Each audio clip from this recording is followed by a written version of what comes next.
Ok, estamos en segunda de Timoteo. Déjenme decirles algo preliminarmente. La secuencia, según las pone así ahora mismo en la Biblia, no es la correcta, ¿verdad? Por ejemplo, en estas cartas de Timoteo y Tito, pues primero de Timoteo viene primero, pero en orden cronológico, la que debe seguir después de primera Timoteo es Tito, y después de Tito, segunda de Timoteo. Yo sé que los hermanos se me confunden porque no entienden a veces la secuencia de las cosas, pero en la Biblia las cosas no están puestas cronológicamente. Eso es una costumbre de nosotros hoy en día, de organizar las cosas así por fecha, ¿verdad? Y de año. Pero en esta época, especialmente en el Antiguo Testamento, eso es una cosa que la gente sale bien confundida, porque leen esto y lo que sigue después puede ser antes, puede ser durante, puede ser mucho después. Uno tiene que ponerse a indagar y eso, así que estén conscientes de eso. ¿Por qué la importancia que yo les diga eso? Porque en 1 Timoteo Pablo estuvo preso y lo dejan libre. Entonces él va y escribe 1 Timoteo en algún sitio en Macedonia, se cree que en Filipo, escribe Tito, pero cuando ya va para está preso por segunda vez. ¿Está bien? O sea, que ustedes sepan que hay diferentes encarcelamientos del apóstol Pablo, ¿verdad? Aquí en la Biblia que yo tengo, me di cuenta que en la fecha de escritura de Tito dice que fue entre el año 63 y el 65. Y Timoteo, 66 al 67. Sí. O sea que ahí uno se da cuenta de que está. Sí. Que no lo está bueno, que esa Biblia que tú compraste te hicieron el favorcito para que te pusieron la fecha para que supieran. Sí. Y esto de la fecha y el orden cronológico es importante porque uno observa el desarrollo teológico, la forma de pensar de Pablo, cómo evoluciona, cómo cambia también. Por ejemplo, las cartas de Gálatas fueron 20 años antes. Pues ya, entonces, ya este nivel de Timoteo, su pensamiento es un poquito más refinado. Las preocupaciones son otras, los retos son otros. Las cosas que están pasando en la iglesia han cambiado muchísimo. Las iglesias se empezaron a organizar y están organizadas totalmente distintas de como empezaron. Recuerden que al principio estaban organizadas en las casas. ¿Está bien? Entonces comienza a desarrollarse un liderazgo, un tipo de gobierno, todo ese tipo de cosas. Se los anticipo porque las cosas que vamos a estudiar en 2 Timoteo hay unas cosas distintas, ¿verdad? A veces la gente se confunde y dice, pero ¿y por qué cambia? Bueno, cambia por estas cosas. Cambia porque las circunstancias cambiaron. Se llama contexto histórico. Cuando estaba en el seminario, los profesores tenían una fiebre de la teología alemana, y en alemán era el Sittenleben, el contexto vital. ¿Está bien? Ese es el contexto histórico. Anyway, esa es una pequeña introducción para que sepamos, ¿verdad? Porque vamos a ver otros ángulos aquí, ¿verdad? Vamos a hacer una pequeña oración. Padre, en esta noche nos presentamos delante de ti y te damos gracias, Señor, por las cosas lindas que tú nos das, y gracias por nuestra iglesia, porque florece, porque te bendición. Gracias por el gozo, gracias por el amor, gracias por la unidad. Bendícenos en esta noche. Continúa hablándonos a través de tu escritura, y que tu Espíritu Santo, Señor, nos dé espíritu de entendimiento en todo asunto espiritual. Nos ponemos en tus manos y todo esto lo pedimos en su nombre, en el nombre de Jesús. Amén. Muy bien. Versículo 1. Pablo, apóstol de Jesucristo, por la voluntad de Dios, según la promesa de la vida, que es en Cristo Jesús. Nuevamente Pablo introduce el asunto de que él es un apóstol. ¿Por qué Pablo insiste que es un apóstol? No sabemos ya esto a estas alturas, porque él tiene que seguir repitiendo y diciendo. Esto es un repaso, que esto lo hemos hablado anteriormente. Para convencer a las personas de que, como él no fue, él fue ocular, ¿verdad? Como usted dice. Él lo vio. Él lo llegó a ver y él tuvo un encuentro. Pues no lo vio en la iglesia. Sí, no, vamos a hablar de eso. Sigue. Okay, Va bien. Tuvo un encuentro con Jesucristo, porque era el que mataba a los cristianos. Pero no caminó con él como los otros apóstoles. Si ustedes ven los requisitos para ser apóstol, especialmente en el capítulo 1 de los Hechos, Judas traiciona a Jesús, se ahorca. Ahora en vez de 12, quedaron 11. ¿Eso qué deciden los otros apóstoles hacer? Para llenar la vacante de apóstoles. Audición. Escogieron a otra persona, ¿cómo? Echando la suerte. Oraron, pero echaron la suerte. ¿Está bien? Y entonces, ¿quién salió? Su nombre se llama Matías. Capítulo 1 de los Hechos. Matías. El problema es que después del capítulo 1 de los Hechos, tú no vuelves a oír más de Matías. La cosa era tener 12 apóstoles. Y nombraron uno. Tenían 12. Y Pablo no era de los 12. Para escoger a Matías, ellos pusieron unos requisitos. Y los requisitos eran que tiene que ser alguien que fuera un testigo ocular de toda la vida de Jesús, su muerte y resurrección. Tenía que ser un testigo desde el bautismo de Juan. Eso está ahí. Después lo leen. Pues, Pablo no está bien. Pablo no experimentó nada de eso. ¿Sí? Pablo no tuvo, yo no sé si tuvo una crucifixión, pero por la tradición, no. ¿Está bien? Ahora, Pablo insiste que él vio a Jesús. ¿Cómo y cuándo? Cuando lo tumbó el caballo. Caminó de Damasco. Él dice que Jesús se le apareció en el camino. Los 12 apóstoles dicen, eso no te cualifica. Tú no fuiste un testigo de su vida, ministerio, muerte y resurrección. Esos somos los 12. Siempre, toda la vida ministerial de Pablo sufrió el rechazo. Y la iglesia completa decía que él no era un apóstol. Wow. ¿Sí? Interesante. Pablo tiene que insistir que él es un apóstol. ¿Sí? Nada. Vamos a hablar en serio, ¿verdad? La conclusión de la iglesia es que esa elección de Matías fue impropia, porque quien llama a un apóstol es Jesús. Jesús llamó a los 12. Ellos no tienen que echar suerte ni hacer esas cosas. Fueron impulsados prematuramente a tomar una decisión, ¿verdad? En vez de esperar en el Señor. Y si eran 11, no había que llenar los 12, pero eso fue la decisión de ellos. Y la verdad es que Jesús escogió 12. Ellos se sintieron que había que llenar el hueco, la vacante. La gente dice, muchos de los que han estudiado esto, que el verdadero número 12 es Pablo. Es Pablo. ¿Sí? Y la evidencia está en el fruto de su ministerio. ¿Sí? Honestamente, esa gente rechazó a Pablo para arriba y para abajo, pero Pablo es el que escribe 2/3 partes del Nuevo Testamento. Y estamos leyendo las cartas de Pablo. ¿Está bien? Y desde después del libro de los Hechos para abajo, Pablo. Lo que la gente rechaza muchas veces de parte de Dios, ¿verdad? Nuevamente tenemos que estar muy conscientes de eso. Pero Pablo en sí tiene una lucha continua con esto. Porque donde quiera que va, no la aceptan. No la aceptan. Y por eso él se tuvo que ir a desarrollar el ministerio con los gentiles. Porque los cristianos viejos, los cristianos judíos, no lo aceptan. No lo aceptan. ¿Lo entendemos? Porque él va a tener esa pugna en todas las cartas. Ok. No, ciertamente, después de Pablo, nosotros no observamos que se estén llamando otros apóstoles, ¿verdad? Porque eran 12.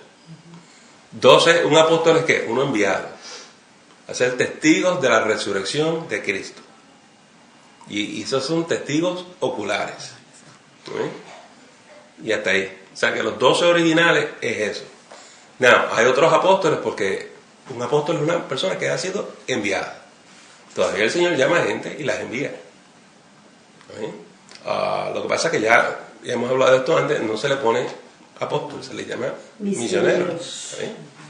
Pero como ustedes saben, hay misioneros de Dios y hay misioneros que no son de Dios. Hay misioneros que el Señor los llamó y los envió, y hay otros que sí que los mandó.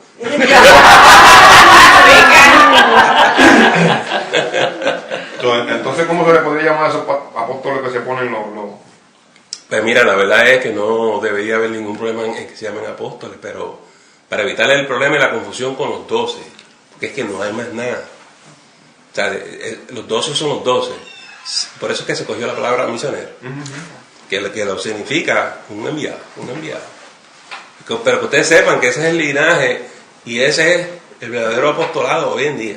Pero a lo mejor ellos ven que la palabra apóstol tiene como que más peso que la de misionero, ¿verdad? Porque muchos somos apóstoles en la televisión. Sí. Nunca dicen yo soy misionero, yo soy un apóstol, porque los apóstoles caminaron con Cristo. Sí. O sea, como que la palabra tiene más peso de apóstol. Sí. En la iglesia hemos pasado diferentes etapas.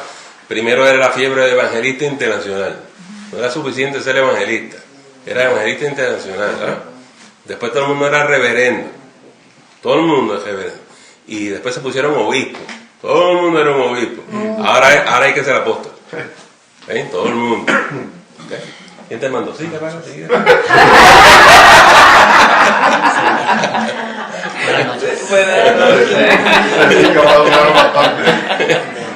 ¿De dónde te salió así, Carmen? Esto el domingo. Está bien. Okay. Pero yo quiero que entiendan eso. Yo conocí a un señor que era un apóstol. Ese individuo estaba metido en Santo Domingo allá adentro. Te estoy hablando 30, 40 años atrás. Y en un espacio, él estuvo como 10, 15 años allá arriba en las montañas. Y una vez que bajó, pues, nos sentamos a hablar con ese señor. ¿Bien? Y él fue enviado. Nadie lo conocía. El Señor lo envió para allá adentro a hacer esa obra. Y había desarrollado iglesitas allá adentro. ¿Bien? Esos son apóstoles.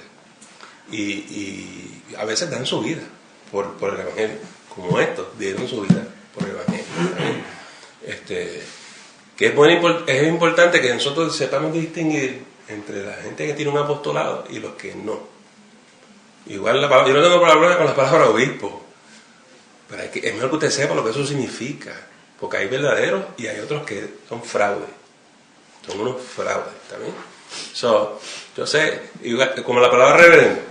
Reverendo implica que usted fue al seminario, hizo su bachillerato, fue al seminario y se ordenó.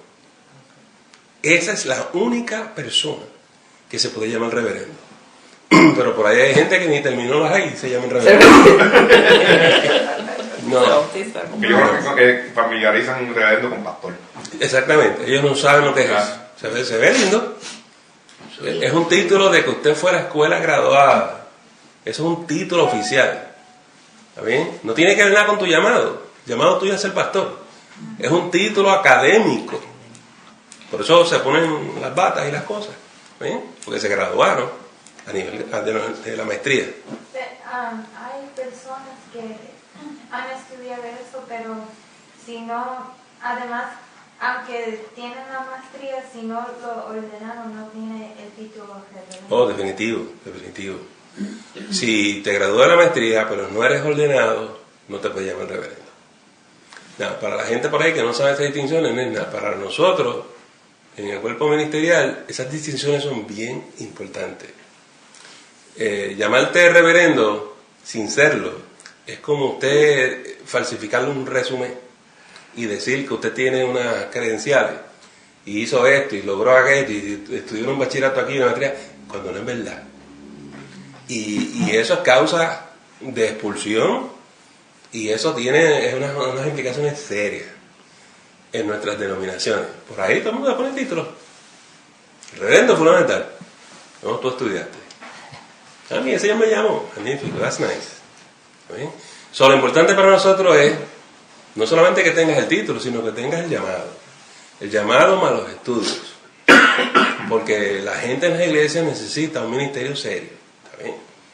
¿Está bien? Anyway, la cuestión de los títulos y los nombres es importante distinguir qué es qué. Y por ahí hay una gran confusión. Y es importante para nosotros porque Pablo insiste que él es un apóstol. Nadie se lo cree en este momento. Yo escuché a unos pastores que dicen que ellos son el ángel de la iglesia. Bueno, sí. Sí. Ese es el pastor, el ángel de la iglesia. Eso sale de Apocalipsis. ¿También? El ángel de la iglesia es el mensajero. El que trae la palabra del Señor. ¿También?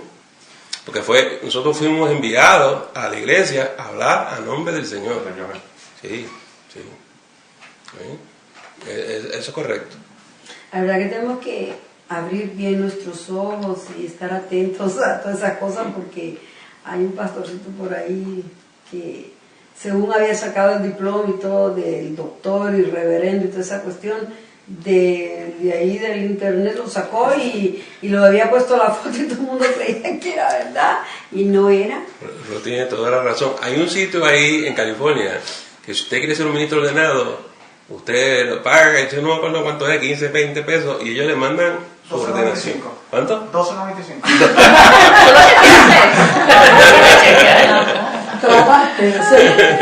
Y le mandan su certificado de ordenación y todo. A mí es así lo que dice Ruth. Por eso les digo, eso es como su resumen. Usted tiene que averiguar si es sí o no. Como los matrimonios en Vegas. Algo así. Algo parecido. Algo así. ¿Está bien? All right. So, así, ¿no? Doctor, y referente a esos cursos que dan online para poder casar personas, que supuestamente lo ordenan para que pueda casar a personas, ¿qué tipo de...? Ok.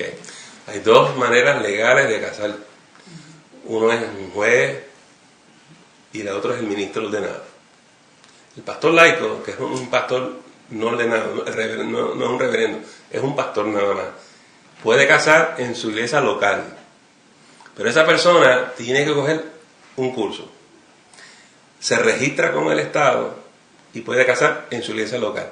La distinción entre el pastor laico y el ministro ordenado es: yo puedo ir a cualquier sitio, cualquier estado, puedo ir a Puerto Rico y casar. Porque mi ordenación es nacional, se reconoce en todos los lugares. Yo puedo ir a otro país. ¿Sí? El pastor laico no, solamente en su iglesia local. En su iglesia local. ¿Sí? El gobierno federal tiene un database de todos los ministros ordenados. Y así es que ellos saben si la persona puede casar o no. Y si lo casó fulano, y fulano te dio un certificado de matrimonio, no es válido. No es válido. Wow. O sea que la persona no está casada. La persona no está casada. ¿Cómo encuentra eso después de 25 años casado? Que nunca estuvo casado. Y esas cosas ocurren. Y yo he estado en consejería matrimonial y le pido a la persona: ¿me puedes traer tu certificado de matrimonio? Y yo quiero ver.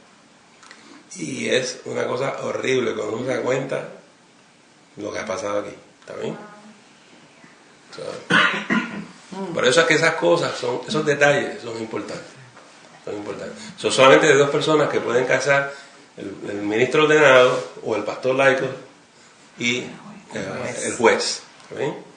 No, los ministros ordenados, cuando vamos al seminario, cuando usted toma su primera iglesia, vamos y nos dan un adiestramiento de todas las bodas, todo el aspecto legal, todo ese tipo de cosas, y ya uno toma eso y eso va con uno donde quiera que uno va. Yo no tengo que volver a tomar eso porque ya lo hice. La denominación me hizo pasar por ese proceso, y como la denominación es reconocida nacional e internacionalmente, los nombres de nosotros los ministros ordenados ya están ahí, en ese database. No así el pastor laico, no está en el database. ¿Está bien? Él puede casar porque lo autoriza la denominación, el concilio. Te nombran a esa iglesia local, tú eres pastor laico y tú vas a casar ahí. Yo, por ejemplo, voy a dar los adiestramientos a los pastores laicos para que puedan hacer ciertas cosas. Ahora mismo en marzo voy a tener que ir al valle a adiestrar a los pastores hispanos allá abajo. Un training de boundaries, de límite, cuestión legal de todas estas cosas, no cruzar ciertas líneas. Nosotros le damos esas capacitaciones a ellos, y ellos están autorizados a ser pastores en esa iglesia local. Ahora, volvemos a lo mismo, ¿verdad? Y yo sé que hay muchas preguntas con eso, pero vamos a seguir adelante con esto. Versículo 2. A Timoteo, amado hijo, gracia, misericordia y paz de Dios Padre y de nuestro Señor Jesucristo, ¿verdad? Nada, como siempre, Pablo hace sus saludos. ¿Cuál es el segundo de Timoteo? Segundo de Timoteo. Versículo 3. Doy gracias a Dios, al cual sirvo desde mis mayores. ¿Qué significa eso, mis mayores? Sus líderes. sirve al Señor desde mis mayores, desde mi edad avanzada, desde mi edad adulta. Porque él no conocía al Señor ni de niño ni de joven. Desde adulto. Pablo se convirtió tardíamente. Forzosamente. Forzosamente. Pablo limpio. Al cual sirvo desde mis mayores con limpia conciencia, que sin cesar me acuerdo de ti en mis oraciones noche y día. Sol sigue intercediendo por un pastor joven, ¿verdad? 4. Deseando verte, al acordarme de tus lágrimas para llenarme de gozo. Acordarme de tus lágrimas, porque el pastor está lleno de lágrimas. Que vimos en 1 Timoteo. Que es un muchacho joven, Luchando. experto. Y estaba loco por salir cogiendo allí. Pablo dijo, ¿usted qué hay? Tú no vas para ningún sitio. Y el pobre muchacho está por explotar. ¿Bien? En otros sitios se nos dice que los pastores debemos pastorear con gozo, con alegría, ¿verdad? ¿Y no con qué? Con lágrimas. No con tristeza. Es correcto. Y no con quejas, ¿verdad? Exacto. A veces la presión del ministerio pone a uno áspero. Le dicen algo a uno y uno brinca. Pero son las tensiones. Tensiones que la gente no las palpa, lo único que ve la gente es el predicador de domingo de la mañana. Y la gente asume que es fácil es ser pastor, porque lo único que hay que hacer es hablar un ratito el domingo de la mañana, ¿verdad? Pero en la semana están las llamadas, están las visitas y todas estas preocupaciones tienen uno ocupado. Cuando uno tiene más experiencia, uno las maneja menos, pero al principio es abrumador. Yo recuerdo cuando yo era un pastor rookie, mi imagen del pastorado, eso era tremendo. Yo pensaba, porque los cristianos están llenos del Espíritu Santo, los cristianos todo es amor. Yo no voy a tener ninguna queja. Y cuando aquella gente me cogió. Tranquilo, pastor. Muchacho, yo recuerdo mi primer sermón que yo prediqué. Los ancianos de la iglesia me llamaron y cogieron y despedazaron mi sermón de arriba y abajo. Y me dijeron que yo podía predicar y que yo no podía predicar. Me dio un coraje. Y ustedes no son nada hacia mi gloria aquí. ¿Está bien? Y se formó entre ellos y yo. ¿Está bien? Pero hay grupos de presión en la iglesia, hay grupos de poder. Y cuando usted es joven, usted no entiende una serie de cosas. ¿Cómo manejar eso? ¿Cómo manejar eso? ¿Está bien? O puede ser la junta, o puede ser aquella gente. Hay ciertos individuos en la iglesia que son matriarcas, patriarcas en la iglesia. Y usted tiene que ir allá, a su casa, y rendirle platecilla, ¿sabes? Porque si no, no te van a dar los diezmos. Y tu sueldo viene de ahí, ¿sabes? Mira a ver, mi hijito, lo que tú vas a hacer. Hay unas cosas fuertes. Cuando usted sobrepasa esas cosas, usted tiene que aprender a navegar eso. ¿Está bien? Porque usted tiene que aprender a caminar sobre el agua. Si no, se hunde, ¿está bien? Los pastores que tienen más experiencia tienen que mentorear a estos nuevos, ¿está bien? Muy bien. Y no hemos hablado de la crítica, porque eso, olvídese, eso es un tema que pique y se entiende. Muy bien. Now, después que se acuerda de las lágrimas, mira el 5, trayendo a la memoria la fe no fingida que hay en ti, la cual habitó primero en tu abuela, Loida, y en tu madre, Eunice, y estoy seguro que en ti también. 3 generaciones de fe. Su abuela, su madre, y eventualmente Timoteo. ¿Okay? Claro, la verdad es que no sabemos mucho de la abuela, Loida. No sabemos mucho. ¿También? Sabemos un poco de la madre, Eunice. Y obviamente conocemos bastante de Timoteo. Pero esa imagen es tan tremenda. Noten ustedes que este pastor joven es un pastor de tercera generación. Esto es muy importante. ¿Qué es lo que sucede? Se crió en un hogar cristiano. Se crió en la iglesia.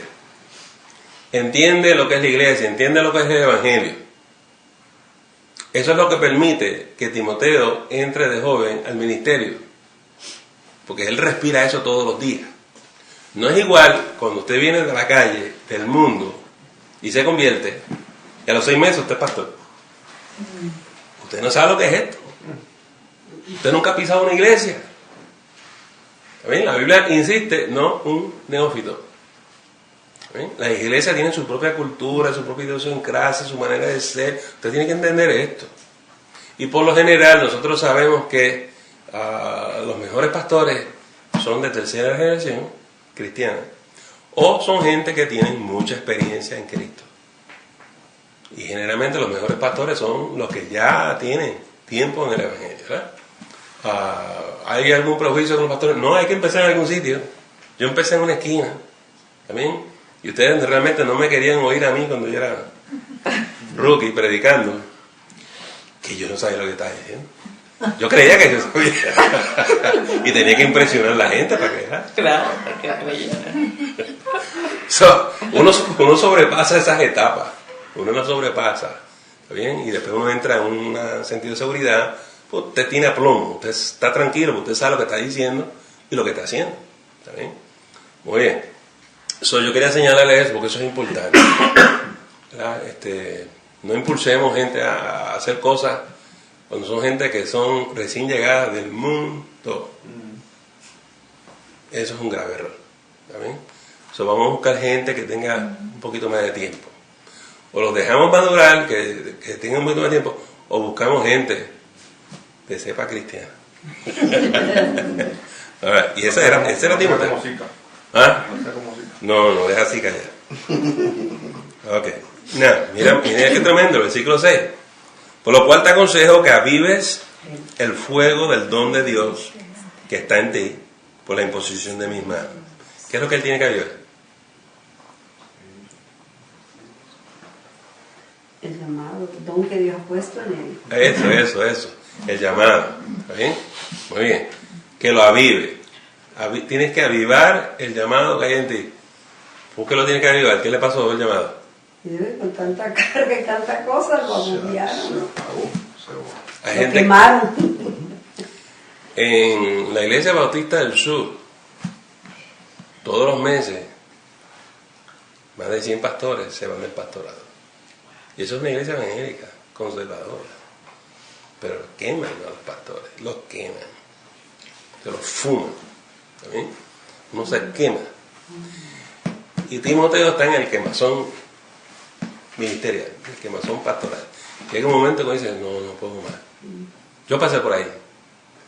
Y dice, yo no puedo más. ¿Está bien? Y uno necesita, por eso hay sabáticas para los pastores. ¿Alguien sabe lo que es sabática? Es un tiempo de reposo. Y la iglesia envía al pastor, a veces son 3 meses, a veces son 6 meses, para que tú saques todo eso de adentro para afuera y te tranquilices. ¿Está bien?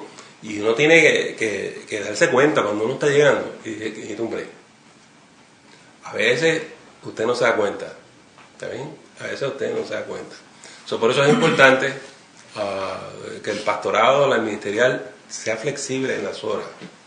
Porque hay días que yo hago consejería todo el día. Hay días que yo no quiero ver a nadie. Porque tengo unas cargas encima emocionales. Y las tengo que procesar. Y si usted me coge en mal día, dice, ese es el pastor. Pero si él es tan nice y tan buena gente, él es simpático, ¿qué le pasó? Nos pasa todo, ¿no? Exacto. Los pastores somos seres humanos. Timoteo es joven, imagínese usted. Y Timoteo no sabe.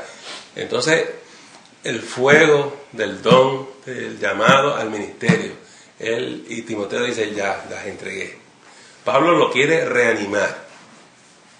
¿Sí? Y decirle, no, te voy a exhortar que avives el fuego que hay en ti.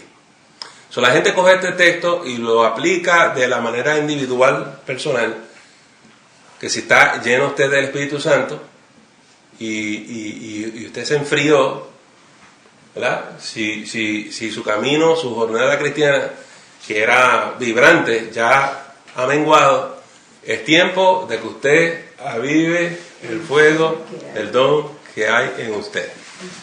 ¿Y cuántas veces? A mí lo que me sorprende es, hay más cristianos fuera de la iglesia que en la iglesia, ¿sabes? Por ejemplo, cualquier caballero que ha ido a una barra sabe que la mitad de la gente en la barra son ex cristianos. Y a veces se lo dicen a usted. ¿Dónde se los trago? No me venga a hablar a mí de eso a mí, que Biblia sé yo. Y yo he visto un montón de bojachos que saben mucha Biblia. Hay mucha gente allá afuera, porque han tenido problemas en la iglesia, las divisiones, todos estos pleitos. Hay mucha gente ex cristiana allá afuera. Esa gente, nosotros tenemos que buscar la manera de traerlos nuevamente a los caminos. Pero ellos tienen que avivar el fuego del don que hay en ellos. ¿Está bien? Son gente herida espiritualmente por las dinámicas que se dan. No es solamente los pastores los que se queman. Hay hermanos que se queman. ¿Por qué? Porque hay un león rugiente que anda por ahí buscando a quien devorar. Y se lleva al más lindo. Dije lindo, no dije linda. ¿Está bien? Y eso es bien lamentable. Eso, cuando yo veo a esa gente en una barra, en un vecindario, o en un trabajo, que era gente que era del Señor, que estaba en la iglesia, y ahora su fe ha menguado, son víctimas de Satanás.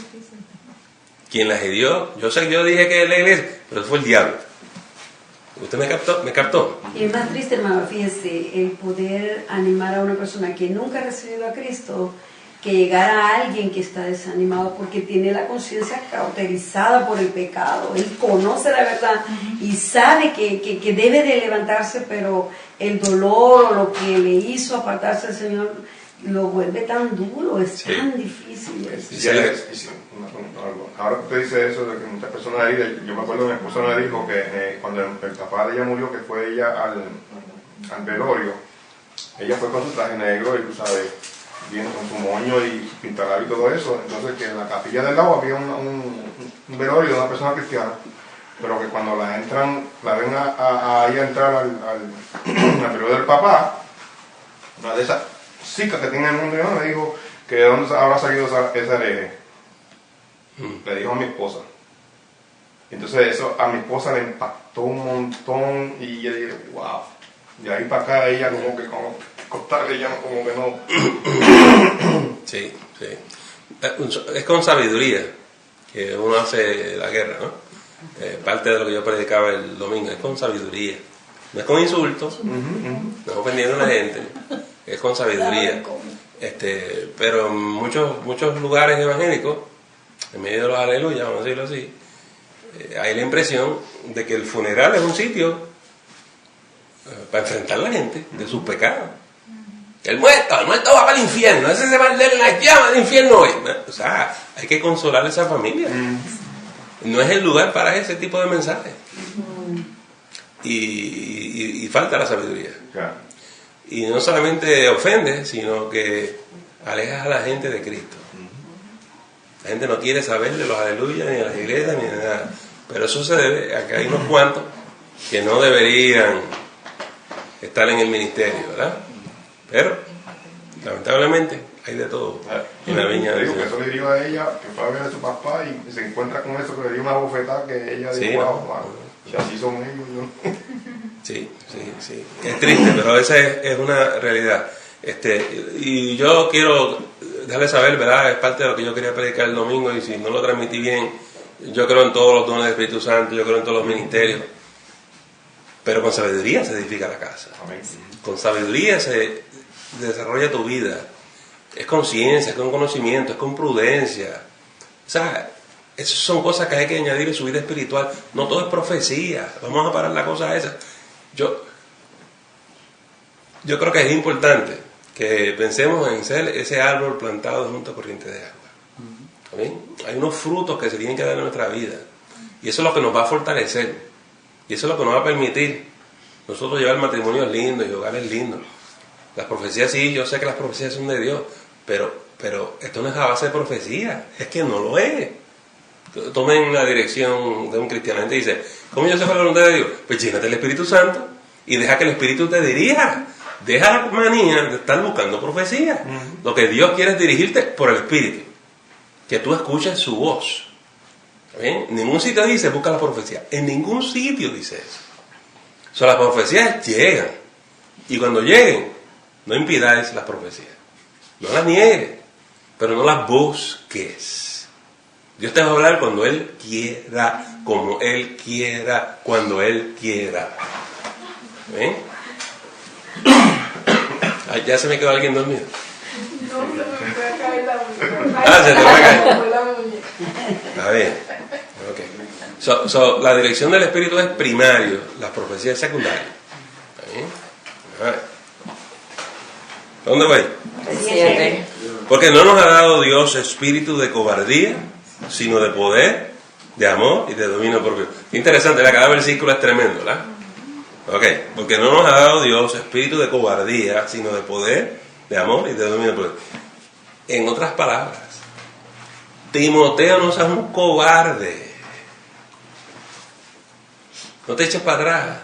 Pablo tiene un problema serio con esto. Primer viaje misionero, salió con alguien y se echó para atrás. Lucas, ¿de acuerdo? Lo rechazó. Pablo no tolera a la gente que se echa para atrás. Lo rechazó. Y Timoteo está a punto de rajarse. Dice, no seas un cobarde. Usted quédese ahí. Aviva el fuego del don. ¿Qué te pasa a ti? Y dice, Dios no nos ha dado espíritu de cobardía, sino de poder, de amor y dominio propio. Vamos a empezar por la última, dominio propio. Básicamente le está diciendo a Timoteo, contrólate, chico. Que no funde el pánico aquí. El dominio propio es importante en el cristiano. ¿Está bien? Especialmente si está luchando usted con su carne, o con su pecado, o la tentación. El dominio propio es lo que te mantiene a ti, mantenerte ¿qué? Tranquilo, sobrio, una mente clara. Que tú te des cuenta de lo que está pasando y que tú digas no en el nombre del Señor.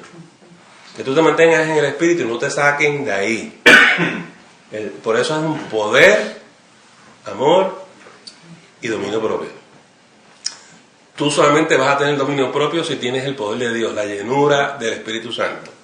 ¿Has visto la gente que dice que yo soy impulsivo, yo soy así, yo brinco, yo reacciono? Tú necesitas la llenura del Espíritu Santo. ¿Para qué? Para que tengas dominio propio. Es el Espíritu que te dice, tranquilo, espérame, no te muevas, no brinques, no saltes. Es el Espíritu Santo que te va a decir, ahora. Y cuando tú vas a actuar, no vas a reaccionar, vas a amar. ¿Está bien? Todos tenemos días malos, pero cuando usted tiene el Espíritu Santo, usted se restaura, usted vuelve y se levanta, usted se recupera. Todos patinamos. Pablo patinó un montón de veces. El que está dando las clasecitas aquí, él patinó un montón de veces. Si usted no se sienta mal por eso, todos somos humanos. ¿Bien? Pero la ventaja de la llenura del Espíritu Santo es que usted se me levanta, usted se me restaura, usted se recupera. Y viene mañana y dice, pastor, perdóneme, me fui ayer, estaba en la chuleta, no haga caso a lo que yo le dije a usted, y nos seguimos amando. ¿Usted me entendió? Pero cuando usted insiste en la cosa y no da paso para atrás y no se me levanta y no se me recupera, ¿dónde está la llenura del Espíritu Santo aquí? Porque lo que veo es carnalidad, lunes, martes, miércoles, 24/7, algo está mal en algún sitio. Y yo no tengo problema en darle espacio a los demás para que se recuperen, porque cuando yo patino, yo espero que me den espacio para yo recuperarme, ¿está bien? Pero por eso hay que amarse uno a los otros, sobrellevar las cargas uno a los otros, porque esos momentos llegan. Y usted no tiene que dudar de su hermano. ¿Qué pasa, hermano? Mira lo que me dio. Hoy no fue su mejor día. Bien, eso pasa en las mejores familias, ¿está bien? Pero eso no es lo que está pasando aquí. Timoteo está por engancharla. Timoteo está por rendirse y decir no más. Y Pablo está tratando de retarlo y decir no. No. Pastor, en la parte de cobardía, yo lo pongo en perspectiva para los tiempos de nosotros con los cristianos que le tienen miedo al compromiso. Que empiezan, sí, vamos a ayudar a esto, vamos a ayudar en esto y aquello. Y de momento cuando ven que las cosas van en serio, como que, espérate, ¿sabes qué? Que se me olvidó que tengo que hacer esto en casa, o ¿sabes qué? Se me olvidó que tengo esto que viene por ahí, no puedo. Y entonces se quedan los pastores. La verdad es que cuando uno empieza a hablar de la cobardía, uno tiene que empezar a explicar y desglosar los diferentes temores que tiene la gente. ¿A qué tú le tienes miedo? Y la lista es grande, ¿no? Porque uno tiene temor de esto, otros temen otra cosa. Pero sí, el compromiso es un gran temor. Y por eso que hay gente que ni se hace miembro de la iglesia, porque no quiere el compromiso, la responsabilidad. ¿Está bien? Y el problema de eso es que lo tienen que superar, porque el evangelio requiere entrega. Compromiso total. Sí, eso es un dilema inmenso. ¿Sí? Es como cuando nos vamos a casar y la muchacha le dice, ¿pero qué te pasa? ¿Qué tú le tienes miedo?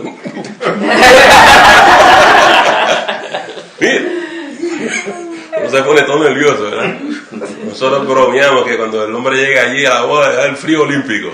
Uno se pone a sudar, ¿verdad que sí? Porque uno sabe que uno está asumiendo una gran responsabilidad. Que es una gran responsabilidad. ¿Sí? Es una gran responsabilidad. Y que hay que asumirla. No, hay gente que se raja, como Timoteo. Y si tú sabes que chica, yo te voy después. Ahora no. Ahora no. ¿Verdad? Sí, y nos da temor en diferentes partes de nuestras vidas. Pero el temor no es de Dios. Hay uno que nos infunde el temor. Y lo que quiere es que usted y yo salgamos corriendo. Y a veces hay gente que está por irse de su hogar o irse del matrimonio. Y hay que hacer como Pablo le está haciendo a Timoteo. ¿Dónde tú vas? ¿Qué te pasa a ti? ¿Está bien? El monstruo no es tan grande como tú piensas. ¿Está bien? El que está en ti es mayor que el que está en el mundo. Aquel le tiene que coger miedo al que está contigo. Tú no le cojas miedo a él. Es al revés la ecuación. ¿Está bien? Timoteo tenía que afirmar su fe en eso, estar bien confiado en eso. Y muchas veces nosotros dejamos de acordarnos de eso y salimos corriendo. Eso sí, eso es un gran punto. Carlos, les digo, estos versículos, cuando uno los analiza, uno los puede llevar para diferentes sitios, ¿sabes? Para diferentes sitios. ¿Bien? Versículo 8.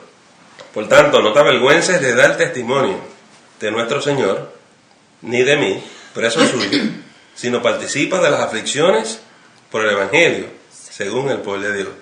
¿Quién quiere participar de aflicciones? Nadie quiere tribulación. Mire qué clase de ánimo le da este hombre a este muchacho. Quédate ahí, sufre un poquito más. Deja que te den todos los palos. ¿De dónde Pablo se saca esa teología? Porque él pasó por muchas cosas. Sería por sus propias experiencias, ¿no? Que él pasó. ¿Okay? En lo que pasó. Sí, Pablo aprendió a sufrir por las causas de Cristo. ¿No será que Pablo era masoquista? No, lo que pasa es que él tenía la experiencia de descansar en Dios. Y ahí él veía los resultados. Le está hablando la voz de la experiencia, Timoteo. A veces la Biblia nos pide que usted tiene que sufrir lo propio. ¿Qué significa eso?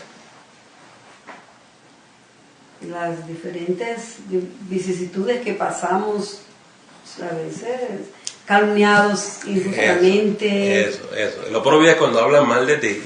Mintiendo. Y tú te quedas callado y lo vas a sufrir. Exacto. En silencio. Y en diferentes lugares se nos pide que hagamos eso.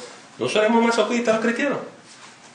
También Pastor Timoteo estaba en una posición de liderazgo, que tenía que ser ejemplo para los demás. Y si él era el primero que corría, iban a ser las ovejas. Exactamente. Y él el pastor y las ovejas se dispersan. Ok. No, ninguno de estos hermanitos son masoquistas. Usted tiene que saber por qué usted está sufriendo en el Evangelio. Nosotros no queremos sufrir por chiste. Si usted está sufriendo porque le gusta sufrir, déme una llamadita, saca una cita conmigo, usted necesita consejería. No, es por la causa de Cristo. Esto no es de gratis, hay un motivo y un propósito. ¿De dónde Pablo sacó esta teología? De Jesucristo. Murió en el madero, sufrió el oprobio por ti y por mí. Y enmudeció. ¿Está bien? Pablo sencillamente está imitando a Jesús. Y sufrió una muerte horrible por nosotros. Nuestra teología como cristianos es que si nosotros tenemos que poner a la otra persona primero, lo vamos a hacer. Y hacemos el sacrificio que sea por rescatar esa otra alma, esa otra vida. ¿Está bien? Y si estamos dispuestos a pagar ese precio, estamos imitando a Jesús. De ahí es que sale eso, no es que seamos masoquistas. ¿Bien? Eso no significa que si hay alguien en tu trabajo que te quiere pasar por encima con un camión, no solo, yo soy cristiano, sí, pásame por encima. No, eso no es lo que eso quiere decir. Eso no es lo que eso quiere decir.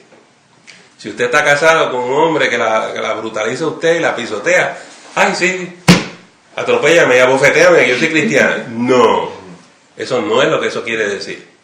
Eso quiere decir que por el Evangelio, por la causa de Cristo, ¿bien? Usted tiene que estar dispuesto a hacer esos tipos de sacrificios. ¿Bien? ¿Entendimos la diferencia? Aquí Pablo dice en el versículo 8, dice, si no participas de las aflicciones por el Evangelio. O sea, eso no es una aguanta por lo que viene, que van a venir muchas más aflicciones. Sí, eso es lo que no le dicen a la gente cuando entran en el ministerio. Todo el mundo se acelera.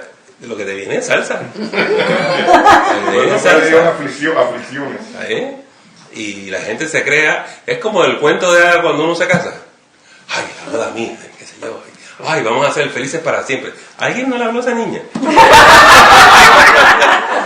¿Quién no le explicó cómo está su? ¿Está bien? Pero la ilusión que uno tiene, ¿verdad? Uno se imagina que la cosa es así. La cosa no es así como te la imaginas. Y felices para siempre. Y el matrimonio requiere e implica mucho sacrificio, hay un precio que pagar, los vale. Y eso es lo que pasa con el Evangelio. Aquí hay un precio que pagar, pero los vale. Es una cosa linda, hermosa. Amén. Y no hay que cogerle miedo al bulto. El matrimonio vale la pena. Y especialmente el matrimonio en Cristo. Y el ministerio vale la pena. Pero la verdad es que salsa y control. No oía eso. Hacía Hacía tiempo que no oía eso. Vamos a ver. ¿Dónde me quedaba? 9. Ajá. Ok. Quien nos salvó y llamó con llamamiento santo, no conforme a nuestras obras, sino según el propósito suyo y la gracia que nos fue dada en Cristo Jesús, antes de los tiempos de los siglos. La única razón que quiero detenerme y meditar en este versículo es que dice que nuestro llamamiento no es conforme a nuestras obras, sino según el propósito De Dios. suyo. Cuando Dios nos llama para cumplir el propósito del Señor. No por las obras nuestras. No es que yo soy un tremendo y visto de clubman. Y no tiene que ver con eso. Hay gente que dice, ese muchacho debe ser pastor. No, tú te inventaste eso. ¿Está bien? El Señor lo va a llamar. Cuando el Señor llamó a Moisés, ¿de dónde lo sacó? ¿Dónde estaba Moisés? ¿Pastoreando? Ovejas. ¿Dónde? En el wilderness, ¿verdad? Allá en el desierto, metido en un monte. Dices, hombre, no es nada. La gente importante está acá abajo. Está allá. ¿Está bien? Para cumplir sus propósitos. No era que Moisés era el más lindo en esas cosas. Es para cumplir los propósitos de Dios. Hay una misión que nos es encomendada. Hay algo que Dios quiere lograr. Y en esos momentos Él dice, eres tú. ¿Se acuerdan de María? Cuando el ángel le llegó a María. Bienaventurada eres. El Señor te escogió a ti. Hay muchas mujeres, pero te escogió a ti para esta misión. Para cumplir el propósito de Dios. Eso es un honor y un privilegio estar en el ministerio y uno tener el llamado. ¿Saben qué? Los pastores no son los únicos que tienen un llamado. ¿Quién tiene un llamado? Todos ustedes. Ustedes fueron llamados por Dios para servirle y seguirle. O sea, hay gente que piensa que lo único es que el llamamiento mío es para el ministerio ordenado. El llamado de ustedes es para un discipulado, seguir a Jesús. ¿Está bien? Entonces hay gente que cumple con su llamado y hay gente que no. Hay gente que lo entiende y que no. Por eso es que a mí me vuelve loco cuando la gente dice, yo voy a la iglesia si puedo. ¿De qué tú hablas? Si tú conociste a Jesús, tú fuiste llamado por el Señor. Y lo que Jesús te está diciendo es, sígueme. ¿Cómo que si tú tienes tiempo? ¿De qué tú me hablas a mí? Eso a mí no me registra. Pero así es la gente. Entonces uno se tiene que dudar si tuvo un encuentro con el Señor, sí o no. Porque cuando usted tiene un encuentro con el Señor, usted sigue al Maestro. Usted lo sigue. Cuando usted vio a Jesús. Si usted vio a Jesús en su vida, usted lo va a seguir. Usted saca tiempo. Usted quiere ir a ver a Jesús y adorarle. Esa es mi experiencia, es lo que yo conozco, ¿verdad? Pero hay gente que está de vacaciones. Y a mí eso no me entra en mi pequeño cerebrito así. Sí, eso me da trauma espiritual. Esa es nueva. saliste de la iglesia con un trauma espiritual. A ver, ¿y ahora dónde estoy? Porque ahora ha sido manifestada por la aparición de nuestro Señor Salvador, Jesucristo, el cual quitó la muerte y sacó a luz la vida y la inmortalidad por el Evangelio. O sea, quitó la muerte. ¿Dónde Jesús quitó la muerte? En la cruz. Pero usted y yo nos morimos. ¿Cómo que quitó la muerte?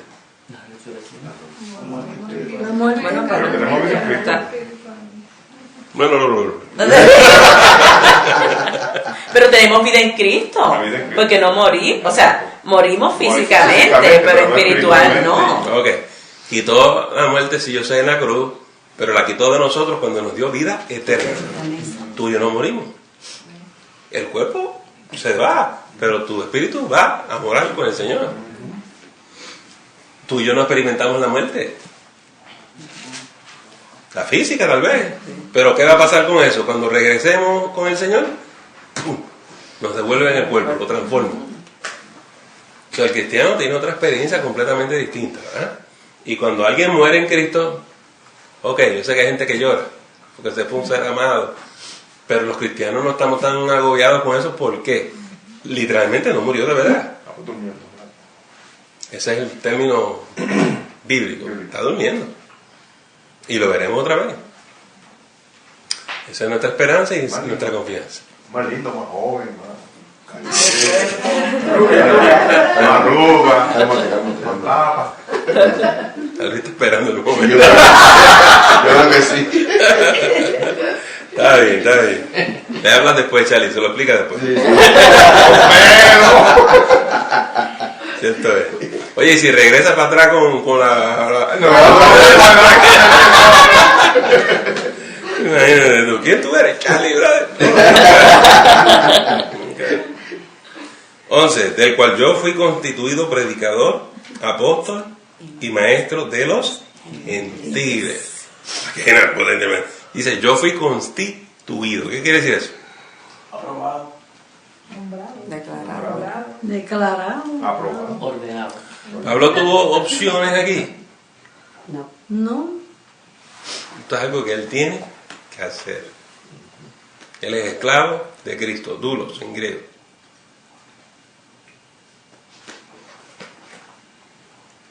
Es un esclavo. Y yo no sé, a esto le va a sonar mal a ustedes, nosotros todos somos esclavos de Cristo. Uy, esa palabra tan fea, esclavo, yo no quiero ser esclavo. ¿Está bien? Pero, ¿cuál es la implicación? Que lo que nos toca es servir a Jesucristo. ¿Está bien? Cuando decimos, y ya no vivo yo, más Cristo vive en mí, quiere decir que yo ya no existo como persona, yo existo para Cristo y voy a hacer lo que el Señor me llama a hacer. Mi vida es dedicada al Señor. Pero lo lindo, hermano, es que somos esclavos por amor, que eso hace una gran diferencia de la esclavitud común. Sí, sí. Sí, es algo voluntario. Mi vida está dedicada al servicio al Señor. Cuando lleguemos ahí y Cristo sea primero, llegamos, ¿está bien? Y ya no somos siervos, ya somos ¿qué? Amigos de Dios, ¿está bien? Hay un proceso de la maduración de la fe. Hay un proceso de camino espiritual que uno madura. Y Pablo dice, hasta que sufro dolores de parto hasta que Cristo esté formado en mí. Es un proceso, es un proceso. Muy bien. Y entonces lo segundo que dice, fui constituido predicador, apóstol, maestro de los gentiles. ¿Y qué pasó con los judíos? Ellos lo rechazaban. El Señor no lo mandó allí a los judíos. Dice que la salvación implica en sí el propósito de Dios al cual fuimos llamados. Y Pablo, el propósito de Dios en Pablo se ve en que la misericordia nos alcanzó a todos los gentiles a través de Pablo. Cuando Dios te llama y te encomienda una misión, esa es tu misión. Cuando Dios llama a Moisés, era para enviar a Moisés ¿a dónde? A Egipto. A Egipto. Moisés cumplió, se acabó su ministerio. Moisés no entra a la tierra prometida. Pablo lo llaman para que sea apóstol entre los gentiles. Usted y yo estamos aquí por Pablo. Los demás eran judíos, los demás apóstoles. Y Pablo fue el que fue a Europa y convirtió todo el continente europeo. Y ahí se levanta la iglesia. Porque la iglesia que los otros apóstoles levantaron en África, la iglesia más fuerte que existía, es la de África. Todo África era cristiano. Pero, perdone que lo diga, el diablo levantó a Mahoma. ¿Okay? Ahí es que se levanta el Islam. Y el Islam le cortó la cabeza a todos los cristianos en África. Los mataron a todos. La única iglesia cristiana que sobrevive es la de Europa. Y de Europa pasó a Estados Unidos. Y de Estados Unidos pasó todo el mundo.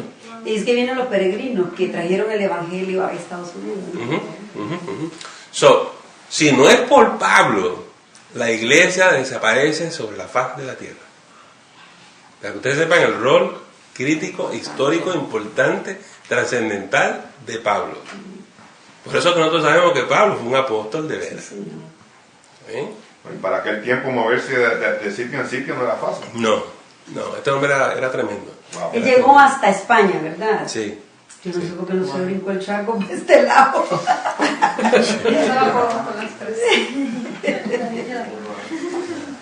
Había que esperar a Cristóbal Colón. Muy bien. Así que cuando Dios te designa tu llamado, te dice, haz esto, es ese lugar. Dios es muy claro en lo que nos llama y nos encomienda. Versículo 12. Por lo cual, asimismo, padezco esto, pero no me avergüenzo, porque yo sé en quién he creído, y estoy seguro que es poderoso para guardar mi depósito para aquel día. Guardar el depósito. ¿Qué depósito? Pablo tiene un banco, no un depósito. Todo lo que hay, todo lo que hay. Ok. ¿Y el depósito del Espíritu Santo qué es? El Señor hizo un pronto pago. ¿Dónde está el pronto pago? ¿Quién tiene el pronto pago? Yo lo tengo. ¿Tú lo tienes? Espero que sí. ¿Qué es el pronto pago? ¿Cuál es el depósito que Dios hizo en tu vida? Derramó el Espíritu Santo en vuestros corazones. Eso está aquí. ¿Está bien? Dios depositó su presencia en ti. Hizo un depósito. ¿Cuán importante es ese depósito, ese pronto pago? Ese pronto pago significa que tú tienes vida eterna. Amén. Y cuando tú mueres, ¿está bien? Tú tienes ese boleto, pronto pago, que tú vas a cobrar el resto. La garantía. La garantía. Ser sello, ¿no? Ya. Y eso es lo que te levanta de la tumba y te lleva ya arriba del cielo. Wow. Alguien decía esto, cuando envían, por ejemplo, de un país de Europa hacia Estados Unidos una encomienda, a esa encomienda le ponen un sello. Ese sello tiene que llegar a su destino, así pasa, todos los que lo vean saben que tiene que llegar a ese destino. Eso somos nosotros los cristianos, tenemos el sello del Espíritu Santo que nos garantiza, aun el diablo lo ve y sabe que no nos puede tocar porque tenemos un destino que es a estar con el Señor. Eso es así, todos nosotros tenemos el sello del Espíritu Santo. ¿Está bien? Y lo que me da esperanza al oír de Pablo, ¿verdad? Que Dios lo destinó para hablarnos a nosotros los gentiles, o sea, a que llegara a nosotros los gentiles.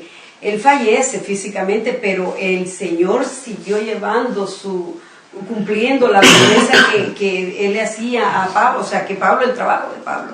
Entonces, eso nos garantiza a nosotros como cristianos que tarde o temprano tenemos que hacer lo que el Señor mandó a hacer y vamos a ver los resultados. Los vamos a ver en el... Y por eso en las parábolas vemos la parábola de las 10 vírgenes. Unas tenían aceite, depósito, las otras no. Los que nos vamos con Cristo son los que tenemos el depósito, los que tenemos el sello del Espíritu. ¿Está bien? Eso es importante entenderlo y por eso hay que soltar a la gente que se llene del Espíritu Santo. ¿Está bien? Porque esa es tu garantía. Esa es tu garantía. Buenas noches, hermano. ¿Está bien? Muy bien. Y estoy seguro que es poderoso para guardar mi depósito para aquel día. 13. Retén la forma de las sanas palabras que de mí oíste en la fe y amor que es en Cristo Jesús. Hay que retener la sana palabra. ¿Está bien? Y nosotros en las últimas semanas hemos hablado con esto y hemos hablado con esto. Porque en 1 Timoteo el problema eran las herejías, ¿de acuerdo? Las falsas doctrinas. So, yo no creo que necesito abundar sobre eso esta noche, excepto si usted tiene una pregunta sobre esto de la sana palabra. ¿La tenemos? 14. Guarda el buen depósito por el Espíritu Santo que mora en nosotros. Ya sabes esto, que me abandonaron todos los que están. ¿Ven el problema que él tiene con el abandono? He has daddy issues, you know what I mean? Alguien abandonó a Pablo en su niñez, porque esto es un tema recurrente para Pablo. Si tú te vas, si tú me abandonas, no, yo me friqueo, I can't handle it. ¿Amén? Y él está aquí quejándose de eso, ¿verdad? Muy bien. 15 de nuevo. Ya sabes esto, que me abandonaron todos los que están en Asia, de los cuales son Figelo y Hermógenes. 16. Tenga el Señor misericordia de la casa de Onesíforo, porque muchas veces me confortó y no se avergonzó de mis cadenas, sino que cuando estuvo en Roma me buscó solícitamente y me halló. Concédale al Señor que haya misericordia acerca del Señor en aquel día. Y cuanto nos ayudó en Éfeso, tú lo sabes mejor. So, aquí tenemos el contraste de una persona que abandona a Pablo, pero el otro lo conforta. Y usted y yo tenemos más o menos esa misma experiencia. Hay quien nos recibe y hay quien no. Hay quien nos desprecia, nos rechaza y no quiere salir de nosotros. Pero hay otra persona que lo va a abrazar a usted. Eso es el pan de todos los días de nosotros los cristianos. Y uno dice, pero ¿por qué? ¿Qué yo hice? Yo no sé. A lo mejor se peinó mal ese día. Yo no sé. ¿Verdad? Pero así es. Entonces, si el Señor te pone en gracia, dale gracias al Señor. Si el Señor no te puso en gracia, no lo llores. Si alguien no quiere estar contigo, no te ama y te desprecia y te rechaza, déjalo ahí. No es para ti. Yo he visto gente que insiste, es que me tiene que amar. ¿Por qué te tiene que amar? ¿Por qué? Si no es, no es. Busca la persona que te ama. Y tú damos. No quiere decir que tú seas odioso o odiosa, pero francamente el Señor dice, si llegaste a una casa y hay paz, vas a posar ahí. Pero si la paz te rebota a ti, ¿qué tú vas a hacer? Sacudirte los pies y ahí. Te vas de ahí. No hay problema. Me voy a ir a otro sitio donde me reciban. No peleemos con eso. ¿Está bien? Pero es que los demás es bien nice y eso yo conmigo. Déjalo ahí. Déjalo ahí. El Señor te está diciendo algo, escúchalo. Y déjalo ahí. Porque cuando el Señor te quiere en un sitio, te pone en gracia. Y no hay break, brother. Todo lo que tú digas y todo lo que tú hagas es bueno. No es que no es. Pero cuando el Señor no te quiere en un sitio, todo te sale mal. Pues así también muchas veces es en estas cosas. ¿Sí? Muy bien. Usted sabe que hay gente que se va a comer a un restaurante y tiene sus amistades. Usted no puede llegar y decir, ¿me puedo sentar? ¿Pues quién lo invitó? No, nadie me invitó, pero como invitaste a los demás y a mí no, yo me voy a sentar. ¿Qué está pasando, verdad? ¿Usted me entendió? Si no lo invitaron, no lo invitaron. Pide otra mesa. Es que no hay otras mesas. Pues vaya a otro restaurante. Pero no busque la bronca, no la busque. No hay ningún problema. ¿Está bien? Concédale eso, ceda eso. Y se acaba el problema. ¿Cuántos dicen amén? Amén. Espero que sí. Preguntas, comentarios, los dejé confundidos. ¿Estamos bien? Vale, vamos a estar por este pie.